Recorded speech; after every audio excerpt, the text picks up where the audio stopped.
Depuis plusieurs jours, les découvertes se multiplient sous les coups de la pelleteuse. Ces lozes, par exemple, ne sont pas là par hasard. C'est des lozes qui font environ 70 cm de large, qui sont posées sur des murs en bâti en pierre. Et c'est l'ancien réseau d'assainissement du temps de Napoléon. Ça veut dire on est vers 1805-1810. Avec le réseau d'assainissement, c'est aussi un pont qui a été mis au jour, puis recouvert. Il permettait d'entrer dans l'ancienne Bastide. Il y avait une petite balustrade de chaque côté, il fait 4 mètres de large. Ensuite, on arrive dans un balat, donc un fossé qui fait environ 3 mètres de large et de long. Et après, on arrive devant une grande porte qu'il faut imaginer, qui n'existe plus, avec des remparts de chaque côté. Et là, il y avait un pont-levis qui descendait, un pont-levé comme ils disent, voilà, qui descend sur le socle du pont pour permettre de franchir.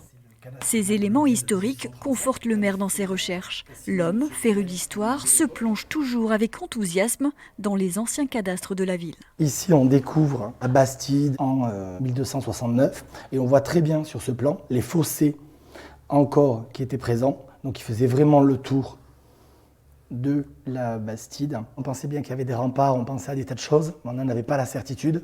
Maintenant, on en est vraiment certain. Ces découvertes, le maire tient à les partager avec les habitants. Il envisage l'écriture d'un livre pour retracer l'histoire de Villefranche-d'Albigeois.